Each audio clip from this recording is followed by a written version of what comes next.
La réalité du Saint-Esprit. Le Saint-Esprit de Dieu est peu connu par les chrétiens parce que plusieurs ne l'ont pas encore revêtu et même pour ceux qui l'ont revêtu, il demeure un mystère.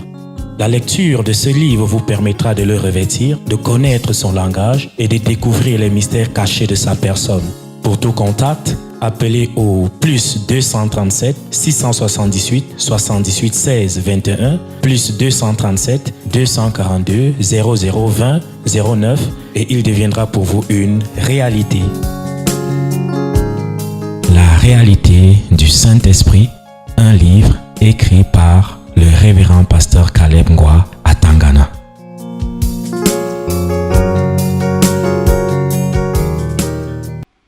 Jésus a dit qu'un aveugle ne peut pas conduire d'autres aveugles. S'il essaie de le faire, les deux vont tomber dans un trou. Donc, c'est une histoire naturelle. Ça se passe naturellement comme ça, là, que quand tu es égoïste, même si tu prétends évangéliser, tu prétends faire du bien, ce n'est pas du bien que tu fais, c'est le mal que tu fais. Parce que les gens avec qui tu es en contact là, tu les affectes négativement à cause de ton mauvais état de cœur. Ton mauvais état de cœur. Il y a des gens parmi vous, vous dites que vous avez cru au Seigneur Jésus depuis longtemps, depuis fort longtemps. Mais quand on pour vous, tout le monde n'est pas évangéliste, ça c'est vrai. Mais à votre connaissance, il n'y a pas une seule personne que vous avez exhortée au salut. Et cette personne a donné effectivement sa vie au Seigneur et persévère. À votre connaissance, vous-même vous le savez. Quand c'est le cas, ne voyez-vous pas qu'il y a un problème avec votre foi? Il y a un problème avec votre vie, avec votre relation avec Dieu? Je ne parle pas d'inviter. Vous allez inviter quelqu'un à l'église. Même ceux-là que vous invitez, vous voyez que certains, ils ne restent même pas. Je parle, et comme vous savez que être chrétien là, c'est réellement difficile. C'est-à-dire, savoir quelqu'un qui est réellement converti là. Ce n'est pas les histoires qu'on fait quand on voit les gens qui viennent à l'église, on les appelle tous des fidèles, des croyants et tout ça là, alors que c'est plein de païens, des païens qui sont là. Mais quelqu'un que tu as exhorté comme ça là, et la personne a donné sa vie à Jésus, et la personne persévère, que tu sais que cette personne là est dans la foi. Depuis que tu as cru, est-ce que tu as des gens comme ça? Est-ce que tu as déjà exhorté quelqu'un à la foi chrétienne et la personne là a cru et demeuré?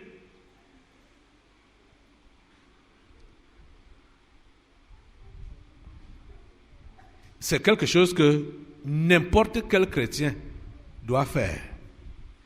Quand tu as donné ta vie à Jésus, tu dois exhorter les autres à faire la même chose.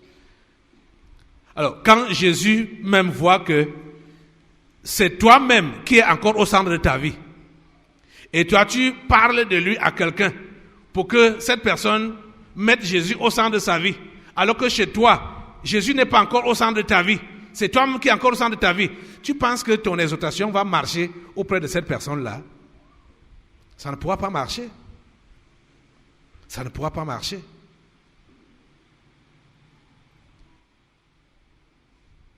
Et vous voyez, le Seigneur, sachant comme ça, a voulu que nous puissions faire tout au moins un travail d'équipe. C'est pourquoi il dit que autre est celui qui plante, autre celui qui arrose. Vous voyez? Mais regardez donc, si quelqu'un plante et toi, parce que tu es plein d'ego, donc plein de poison. Quand tu dis que tu pars arroser, tu vas tuer la plante au lieu d'arroser. Vous voyez que même au niveau du travail d'équipe, ceux-là qui sont pleins d'ego vont empêcher le travail d'évoluer comme ça devrait évoluer. Que ce soit au niveau de planter, au niveau d'arroser. Quand tu es dans l'équipe et dans cette équipe-là, tu n'es pas comme Dieu veut, ton cœur est mauvais, ton cœur est plein d'égoïsme, tu seras en train de gâter le travail qui se passe en équipe. Parce que ta contribution est un poison. La contribution que tu apportes est un poison. À cause de ton état de cœur. Vous êtes en train de comprendre ça? Donc, vous comprenez que chacun qui se dit chrétien là, doit réellement nettoyer son cœur. Tu dois être dégagé. Tu ne dois pas être égoïste.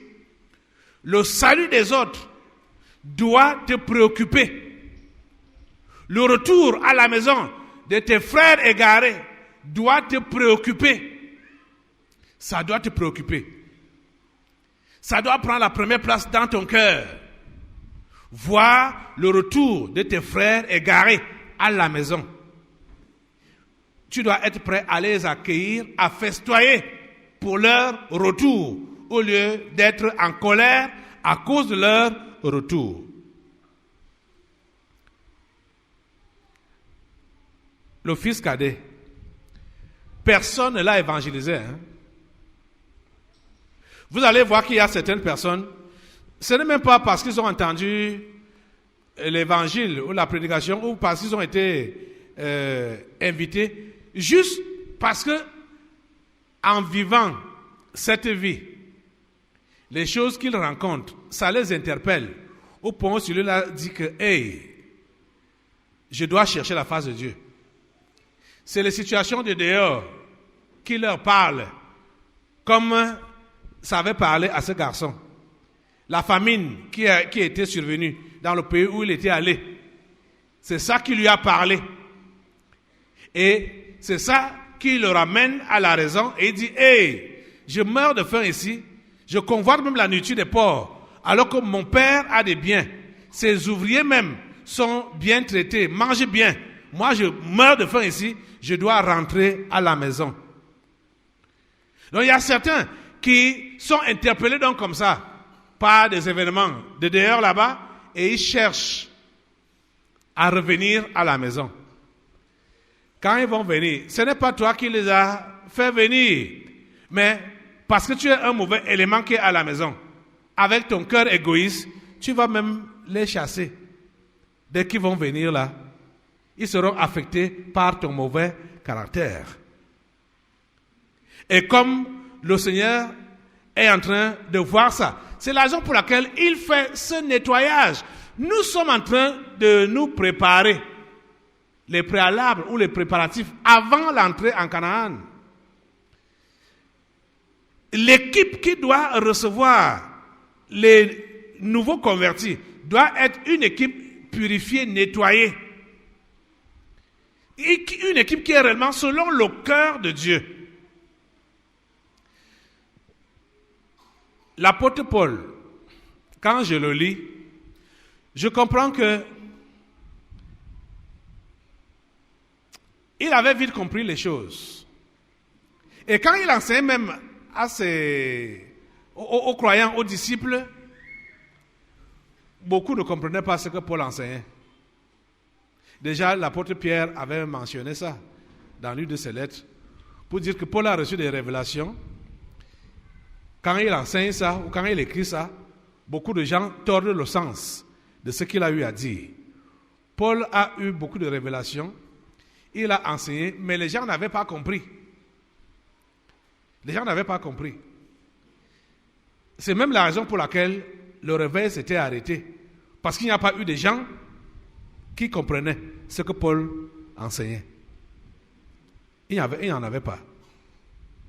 Et le Saint-Esprit nous donne la grâce aujourd'hui de comprendre ces révélations qu'il avait données à Paul. Avant que beaucoup de gens ne s'ajoutent. Pour qu'il y ait déjà une base solide. Une base qui pourra aider les autres à se maintenir dans la foi dès qu'ils vont se convertir. Vous savez que dans la majorité des milieux là-bas dehors, qu'on appelle église, Les conversations ou des entretiens de la jeunesse, des jeunes ou des non-mariés, ça tourne autour des filles et des garçons. Que ce soit à la chorale, que ce soit au groupe de jeunes, que ce soit, ça tourne autour des filles et des garçons. Et vous voyez, quand bien même ce serait une église qu'on dit de réveil, avec ce genre de mentalité-là, vous ne pouvez pas être utile pour Dieu. Vous ne pouvez pas être affermi. Vous ne pouvez pas être... Parce que tous les jeunes qui vont joindre l'église vont seulement entrer dans le sillage de ce genre de langage-là. Copinage, garçon, fille, machin, truc. Hein? Ou alors pour les femmes mariées, les histoires, les racontages par rapport à leur foyer. Mettre ça à la connaissance des autres femmes. Oh, mon mari fait ceci, mon mari fait cela, ma femme fait ceci, ma femme fait cela, machin, tout cela. Vous voyez que ce qui se passe dans le monde, dans les milieux qu'on appelle église là, c'est les mêmes choses. Les mêmes choses. Qu'est-ce qu'on va donc apporter au monde comme message si nous avons les mêmes comportements que eux, si nous avons le même langage que eux? Quel est le message qu'on va leur apporter? Que ce soit la jeunesse, que ce soit les mariés, que ce soit même les travailleurs. Si vous êtes chrétien, vous vous plaignez de la vie tout le temps, qu'est-ce que vous allez dire à un non-croyant concernant votre foi, concernant votre Jésus, quand vous-même vous plaignez de la vie tout le temps? Vous êtes dans les pleurs, dans les lamentations, vous êtes dans les inquiétudes, vous êtes... qu'est-ce que vous allez dire à celui qui ne connaît pas Christ quand vous êtes dans la même position que lui ou que eux? Et vous voyez, comprenez donc, je vous le disais hier, les inquiétudes, les soucis, les lamentations, les plaintes, c'est le langage des égoïstes. Puisqu'il estime que les choses ne marchent pas bien pour lui, c'est pourquoi il utilise tout ce langage-là, ce genre de langage-là. C'est ça qui se retrouve là-bas dehors.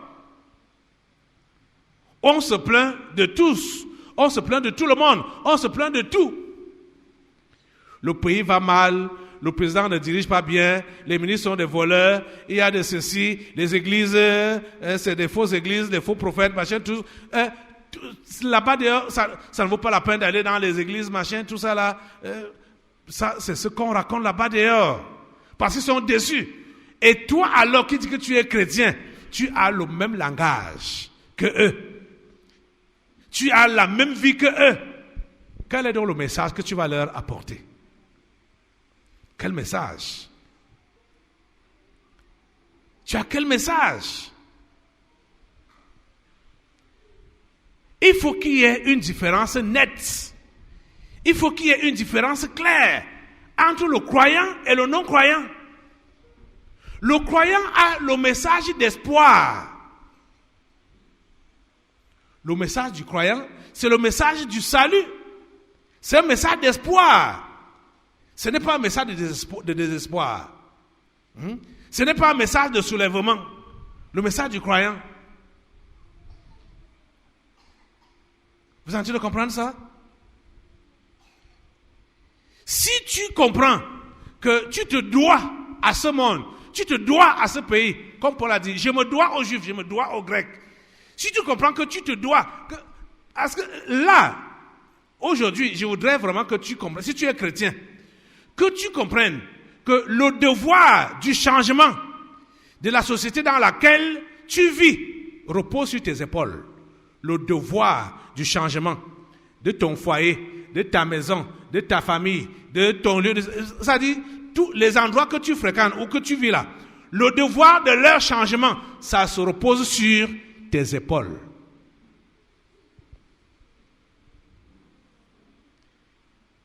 Et pour que tu puisses réellement porter ça, tu dois te débarrasser de l'égoïsme.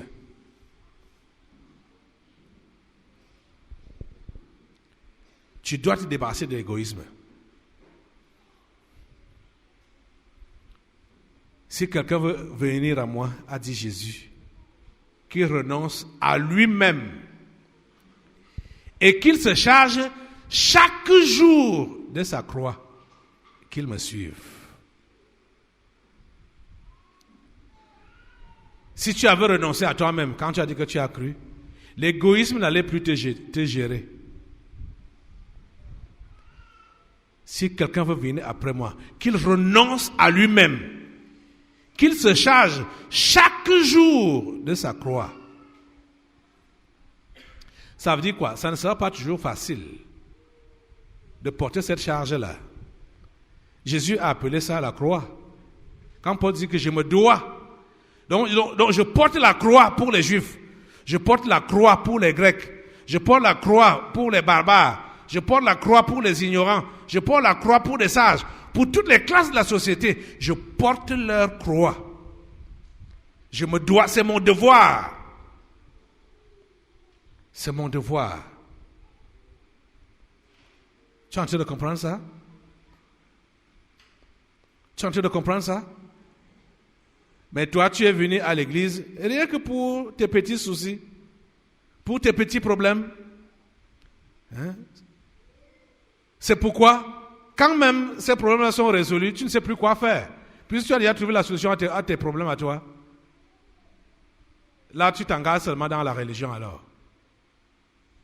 La religion.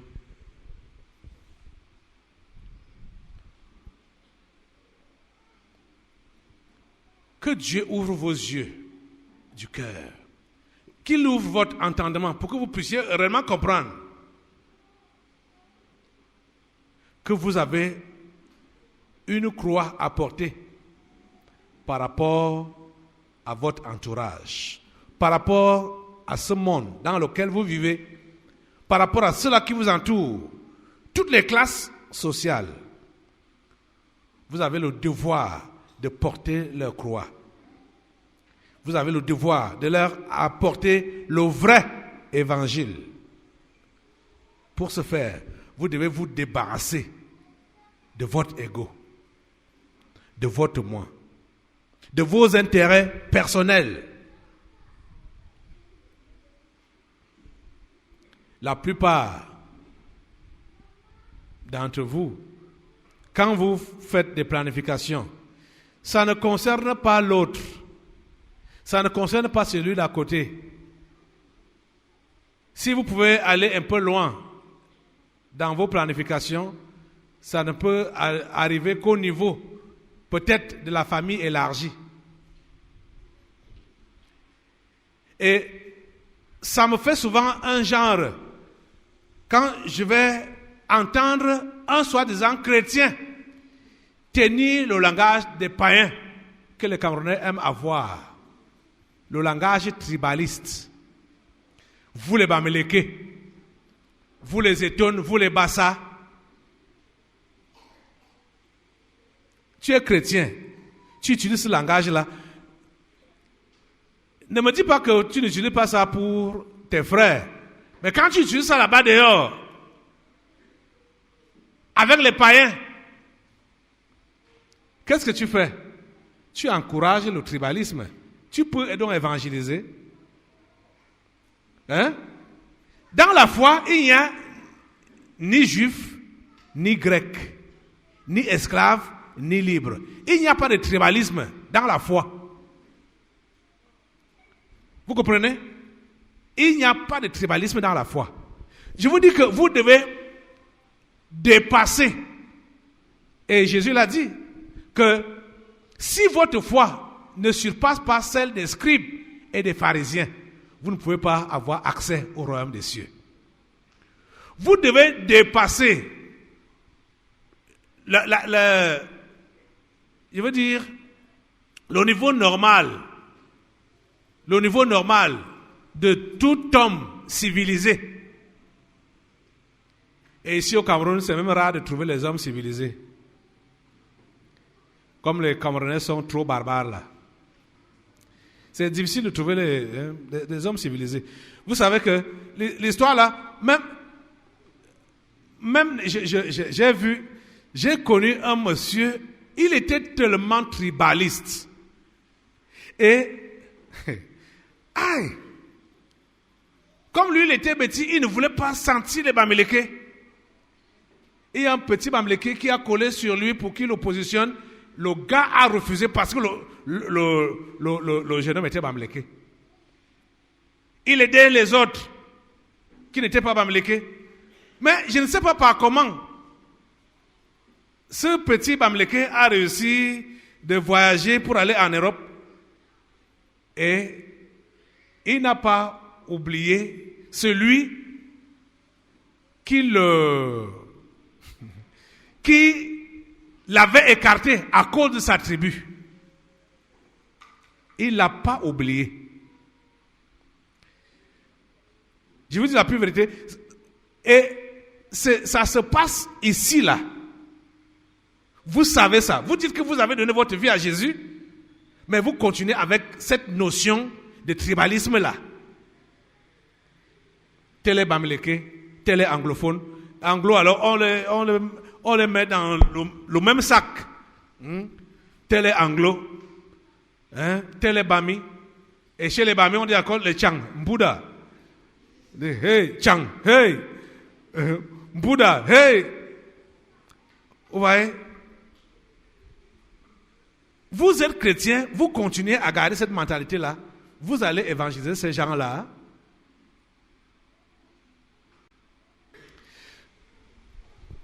Les choses que je vous enseigne, c'est des choses que j'ai compris depuis ma conversion. Que quand on dit qu'on a donné sa vie à Jésus, il n'y a plus de barrières. Plus de barrières ethniques, plus de barrières raciales. Vous comprenez ça? Parce que il y a eu, pendant même mon cheminement, comme le Cameroun a tellement de tribus là et d'ethnies, et j'ai connu des chocs par des autres ethnies qui ne sont pas de mon ethnie, que si j'étais tribaliste, c'est que le genre là, je leur dis, ne venez pas dans mon église. Je vous dis la pure vérité. Mais tu fais comme ça là, tu fais quoi? Tu fais la haine. Tu alimentes la haine, ce qui est le contraire de la foi. Mais vous allez voir des gens aujourd'hui qui disent qu'ils sont dans la foi, mais ils gardent la haine, ils sont tribalistes, ils sont ethniques. C'est quel genre de foi que vous avez? C'est quel genre d'évangile que vous pouvez prêcher? Et vous voyez, c'est même la raison pour laquelle ceux-là, quand tu es tribaliste, tu es ethnique, tu ne peux pas prier sincèrement pour le salut de tout le monde. Est-ce que je dis quelque chose? C'est ça, non? Tu ne peux pas prier sincèrement pour le salut de tout le monde. Parce que tu ne vas t'intéresser qu'aux gens de ton ethnie, de ta tribu, ou de ta famille directe là. C'est pour eux que tu peux prier, gêner et désirer leur salut. Et ce n'est pas pour leur salut, c'est pour toi, c'est pour ta sécurité. Vous voyez que c'est toujours l'égoïsme qui est en train de gérer les mentalités et les comportements des uns et des autres. Vous êtes en train de comprendre ça? Même si tu as été mordu par quelqu'un d'une certaine tribu, on t'a fait du mal ou n'importe quoi, n'importe qui peut te faire du mal. Et n'importe qui est prêt à faire du mal. Tu n'as pas besoin de garder rancune à tous les gens de cette tribu-là ou de cette ethnie-là. Tu verras que même ici à l'église, il y a des gens, ils peuvent apprécier en apparence telle personne, mais le jour qui sera de quelle tribu est cette personne-là, la flamme qui est dans le cœur là va s'éteindre. Donc il était Bassa. Donc il était Bami. La flamme a baissé directement. Vous êtes en train de comprendre ce que j'enseigne là? C'est réel. Et si cela n'est pas banni, c'est-à-dire le tribalisme. L'autre, ou tribalisme, le clanisme, l'autre ethnique, on va appeler ça comment? L'ethnicité ou tout ça, le racisme, si ce n'est pas banni de notre cœur là, notre prière ne peut jamais être sincère pour le prochain. Jamais. Et je sais que plusieurs parmi vous là, vous bagarrez avec ça. Peut-être certains n'ont même pas... Certains, comme j'ai dit que vous fonctionnez, vous êtes ici à l'église comme des Camerounais qui sont allés en Chine. Vous parlez déjà le langage de l'église alors que vous n'avez rien à faire avec l'église. Parce que vous êtes venus pour vos affaires. Hein? Vous êtes venus pour vos business, les business de santé, les business de protection. Comme beaucoup fuient la sorcellerie de leur famille, là, ils viennent se cacher ici. Et ils commencent aussi à parler le langage d'ici. Hein? Ils n'ont rien à voir avec Jésus. Ils n'ont rien à voir avec Dieu. Vous devez vous convertir. Et quand vous êtes converti, celui qui s'est converti en vrai comme toi, quelle que soit sa tribu ou son ennemi, sa race, c'est ton frère. C'est ton frère. Il ne doit pas avoir de discrimination. Vous êtes en train de comprendre? Dans le monde spirituel, cette histoire-là est rapide. Ils n'ont même pas de problème à ce niveau-là. Que tu sois un sorcier Aoussa, sorcier Ngrafi, sorcier Bassa, sorcier blanc, sorcier nommé chinois, et ils s'entendent rapidement. Ils n'ont rien à voir avec la couleur de la peau, ni la race, ni l'ethnie. Ils n'ont rien à voir avec ça. Ils s'entendent. Mais c'est chez nous les chrétiens, je parle des vrais chrétiens, c'est chez nous que c'est difficile de voir qu'il y a entente, quel que soit nos backgrounds. C'est difficile. Or, c'est ça qu'il faut pour que nous puissions avoir le cœur de Dieu et accomplir la mission qu'il nous a donnée. Il faut que la situation de notre frère, je ne parle pas du frère de sang, je parle de notre frère, l'humain que Dieu a créé à son image, comme nous.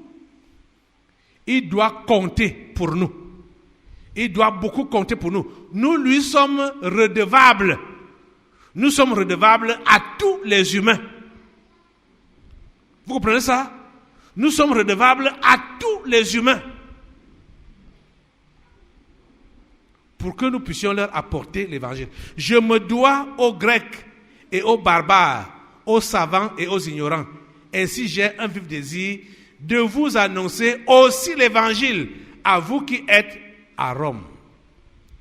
C'est ça que Paul dit. C'était son devoir. Son devoir. Nous devons avoir ce genre de cœur-là.